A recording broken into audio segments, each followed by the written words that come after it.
job. And my response to that sometimes is like, I can only do my job as well as the community helps to assist me. That's true. Because That's true. if you want us to solve this issue, the issues with the shootings or whatever the case may be, or the robberies that are constantly occurring on a daily basis, where you reside at, and you know who these people are, say something. Don't be afraid to say something, because at the end of the day, we're here to protect you while we're out here patrolling these streets or whatever. But you have to live there with that person. You have to deal with them on a daily basis, and you get tired of it. So in order to help fix that, communicate more with us, with law enforcement. Absolutely. Because at the same time, you may not see changes like that, Yeah. but it'll be subtle changes that will just continue to increase over time. Now watch this, right? Because what you're saying is 100% true. I am in perfect agreement with what you're saying to me, right? But let me tell you something. There is something that is going against you guys. You know what it's called? Social media. You know that, right? Now, the reason why social media is against you is because what you represent is an entity. Now, mind you, they talking to you. You're a great person. You got great energy. I've witnessed you interacting with children and the kids. You helping. I noticed that. I seen you playing football with the kids, throwing football with them, and disregard the fact that you were just a police, but you were a caring man for these children. I seen that. And I publicized and I put that on my page. But social media is painting the picture that you guys are worse than ever. You know why? It's because there is a hidden agenda to always make it be that way. Because you know what? As long as you don't have compassion, because the more you build compassion with these kids,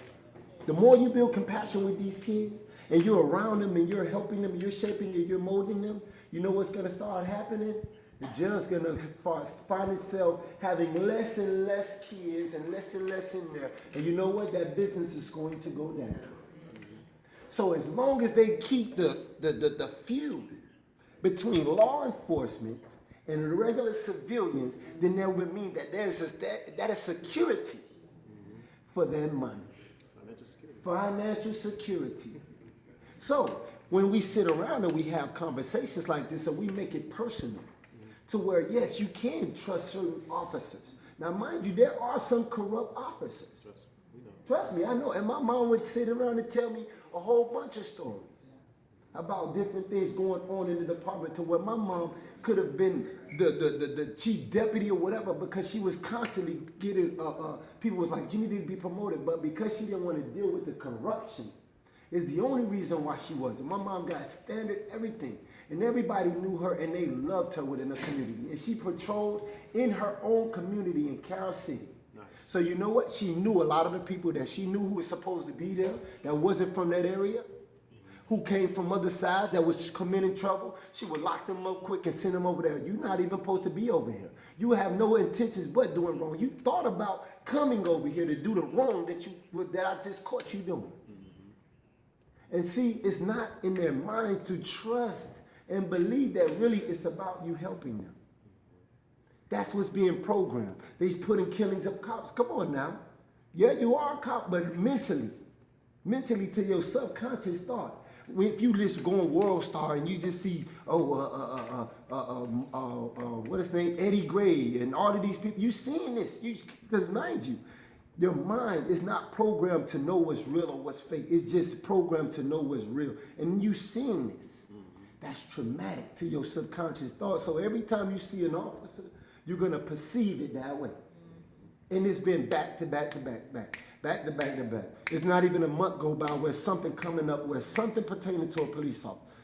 Exactly. And even with that, the stuff that, social media, the media shows us, it's always sometimes shown in a negative way. And just like this here, like we're having this conversation, there's not enough of that. And it's almost like, that rare gem that you see. That's right. That people are just actually sitting down having like conversations like this, trying to find out ways to improve like relations between, law enforcement and the community. Absolutely. And then a lot of times it's, again, like I said, also, it really takes a lot from the community to get involved too as well, because they're here, like I said, 24/7. Yeah. They are. They're here 24/7, and we're here anywhere between 8, 10, 12, 16 hours. You know, so the people that reside here, they're going to see more than we do. Yeah, You know, that's right. Unless your officer is, like you said earlier, that actually lives within the community. You know, some of us stay out of the community. We live in like different areas, either Broward, down south. You know, and so you're not. It's really, a difference, right? and that is the fact. Because think about it now. A friend of mine, right? Her sister, very passionate person, wanted to be an officer. She still has a desire to be an officer, right? Now, in the aspect of when you think about when you first got on with the job, right? Now, there's a certain criteria, a certain standard, a certain qualification that qualifies you to be an officer, right? One of those things that has absolutely nothing to do whether you will be a good officer or not is your credit. Absolutely. Your credit. Are you kidding me? You're telling me that you're saying you're going to evaluate whether or not I will be a good officer based off of my credit? Now, mind you, now look at this now. Let's look a little bit deeper into this, right? Majority of the people in this area predominantly have bad credit. So the likeliness of you coming out of the same area, because mind you, if we took a survey and we go through a lot of these classes and we talk to these kids, matter of fact, when you went to that thing where we had the 500,000 role models, and it was kids in there that said that they wanted to be police officers. I remember. But now let's look at this, right? Mind you, this is just me being real. At some point in time, as far as in these households, being the fact that the mother's credit and father's credit be messed up at a certain point, you know what they do? They use their kids' credit to get them lights and stuff like that. I know. So mind you, in the hardest time situation, this is how real, this is something that is not being talked about. It's not putting on the minds of why people don't want, no, it's not that they don't want to be officers, to make a difference in their community that they living in, that they seeing people dying that they know. Because when you see that, you build up a certain desire to want to see a change if there's any good inside of you. You're going to want to see something, man, this thing got to change, because you know what? It affects them more than you responding to the call. Because you know what? They probably knew that kid. They probably know, you know what I mean? Because that's what it says. This is the community. So you got one aspect of it. Now, mind you, you had to do a polygraph test, which I don't think is a bad thing, but I don't think that it should be focused on just one particular group. Now, mind you, do you know anyone that committed a felony record? Most likely, if you come from an area like this, you're going to know somebody that got a felony record. Absolutely. In the black community, majority of somebody in the black, and this is just real, somebody in your family, statistic-wise, has been arrested and got some type of felony. So you're creating these questions on a polygraph to where you can't lie about it, which would also disqualify you if they deem it to be disqualified. So you don't really know. Right. It's up to them to disqualify you. Now, but watch this though. So if you're willing to put that type of question in there, why isn't there a question that says, have you or any member of your family been a part of any hate groups? You won't put that in there. You won't put that in there. Why? What are you really trying to push? Is it really about protecting and serving? Is it really that? Because my credit has nothing to do whether or not if I were willing to die for you, to protect you from any hurt, harm, and danger. Has nothing to do with that. And she had every qualification. She passed the physical ability. She passed everything. The credit messed her up. But the credit messed her up.